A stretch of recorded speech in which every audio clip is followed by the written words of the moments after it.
लटविया एक छोटा मगर खूबसूरत यूरोपीय मुल्क है जो बाल्टिक समंदर के किनारे वाक़ है। इसका दारुल हुकूमत रीगा है जो अपनी कदीम इमारतों और जदीद तर्ज़ ज़िंदगी की वजह से मशहूर है। इस मुल्क का कुल रकबा तकरीबन 60,000 मुरब्बा किलोमीटर है और यहाँ की आबादी करीबन 19 लाख है। तारीख की बात की जाए तो लटविया का माजी हजारों साल पुराना है। सबसे पहले यहाँ बाल्टिक कबाइल आबाद हुए जिनमें लाटगाली, सीलोनेन, सीमीगाली और करवनियाई शामिल थे। ये लोग किसान भी थे, माहीगीरी भी करते थे और समंदर के रास्ते तिजारत भी किया करते थे। बाद के अदवार में जर्मन ताजिर और सलीबी यहाँ आए और लटविया को अपने कब्जे में कर लिया। फिर कई सदियों तक ये मुल्क मुख्तलिफ ताकतों के ज़ेरे असर रहा, कभी पोलैंड के ज़ेरे तसल्लुत, कभी स्वीडन के और कभी रूसी सल्तनत के। पहली जंग अजीम के बाद लटविया ने 1918 में आज़ादी हासिल की, लेकिन दूसरी जंग अजीम के दौरान ये दोबारा सोवियत यूनियन का हिस्सा बना दिया गया।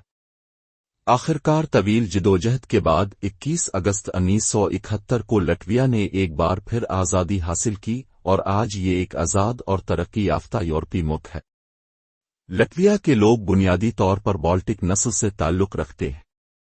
यहाँ के कदीम कबाइल की रवायात आज भी लोगों की जिंदगियों में झलकती है। इसके साथ साथ एक बड़ी तादाद रूसी नस्ल की भी है जो सोवियत दौर में यहाँ आकर आबाद हुई। यही वजह है कि आज लटविया की सकाफत में कदीम रवायात और जदीद यूरोपीय रंग दोनों शामिल हैं। लटविया का कल्चर अपनी कदीम तारीख और बाल्टिक रवायात का अक्कास है।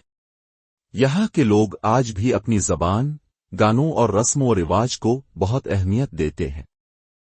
रीगा, जो कि दारुल हुकूमत की बात करें तो कल्चर के लोग बड़ा मरकज़ पर जदीद जहाँ पर म्यूजिक का लिबास पहनते हैं, आर्ट गैलरीज उनके रिवायती मलबूसात को बहुत मुनफरिद है। ख्वातीन के रिवायती लिबास में रंग बरंगे दुपट्टे, लंबे फराक और हाथ से बने हुए कढ़ाईदार कपड़े शामिल हैं, जबकि मर्द लकड़ी के बने बेल्ट और मखसूस टोपियां पहनते हैं। ये लिबास खास तौर पर शादियों और त्योहारों पर पहने जाते हैं। म्यूजिक और गानों की दुनिया में लटविया को खास मकाम हासिल है। यहाँ का लोक म्यूजिक दुनिया भर में मशहूर है। हर 5 साल बाद यहाँ एक अजीम म्यूजिक और रक्स का त्यौहार मुनक़िद होता है जिसमें हजारों गुलकार और रक्कास शामिल होते हैं। से देखने के लिए दुनिया भर से सय्याह आते हैं। उन गानों में कदीम बाल्टिक ज़बान और शायरी का इम्तिजाज होता है जो सुनने वालों को माजी की याद दिलाता है। त्योहारों में सबसे अहम गर्मियों के आगाज का त्यौहार है जिसे जानी कहा जाता है।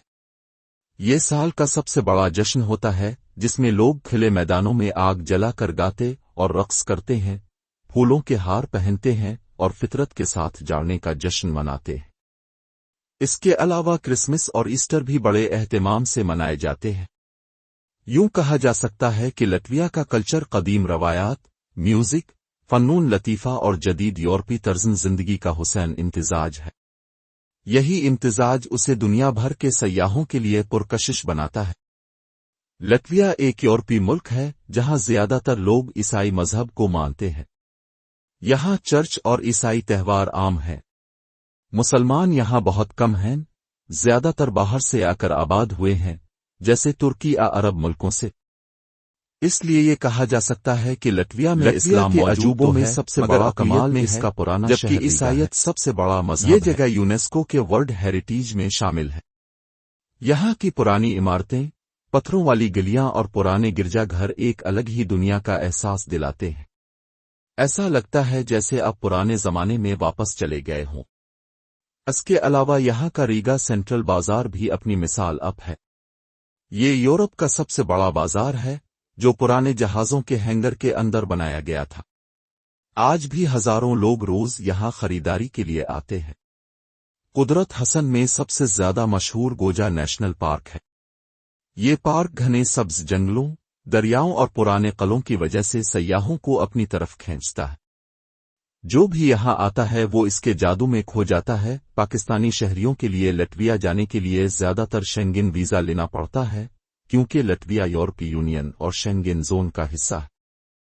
इसका मतलब ये है कि अगर आपके पास शेंगेन वीजा है तो आप लटविया के साथ साथ और भी यूरोपीय मुल्कों में सफर कर सकते हैं। اب آئیے دیکھتے ہیں کہ ایک پاکستانی کن طریقوں سے جا سکتا ہے۔ سب سے عام طریقہ وزٹ ویزا ہے۔ یہ عام طور پر مختصر وقت کے لیے ہوتا ہے، جیسے چھٹیوں کے لیے یا رشتہ داروں سے ملنے کے لیے۔ اس میں آپ زیادہ تر 90 دن تک رک سکتے ہیں۔ اگر کوئی تعلیم حاصل کرنا چاہے تو وہ اسٹوڈنٹ ویزا لے سکتا ہے۔ لٹویا میں اب بات کرتے ہیں لٹویا کے کھانوں کی۔ ہے کہ لوگ سادہ مگر لذیذ کھانے پسند کرتے ہیں۔ سب سے مشہور ہے رائی کی روٹی، جو تقریباً ہر کھانے کے ساتھ کھائی جاتی ہے۔ یہاں کا خاص پکوان ہے سیاہ مٹر اور گوشت کا سالن، جو تہواروں پر لازمی بنتا ہے۔ دودھ، دہی اور پنیر یہاں کی خوراک کا اہم حصہ ہے۔ اور چونکہ یہ مکھ سمندر کے قریب ہے، اس لیے مچھلی بھی بہت زیادہ کھائی جاتی ہے، خاص طور پر بھنی اور دھوئی میں پکی ہوئی۔ اب بات کرتے ہیں لٹویا کے میٹھے کھانوں کی۔ یہاں کے لوگ میٹھا کھانے کے بھی شوقین ہیں۔ سب سے پسندیدہ ہے شہد اور دودھ سے بنی مٹھائیاں۔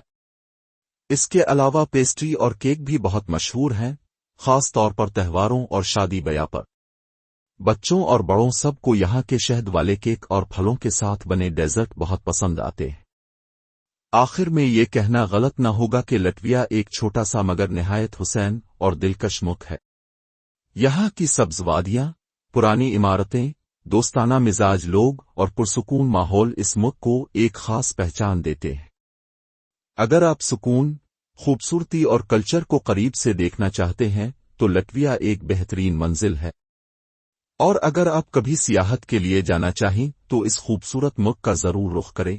یہ تجربہ آپ کی زندگی کی سب سے یادگار یادوں میں شامل ہو جائے گا۔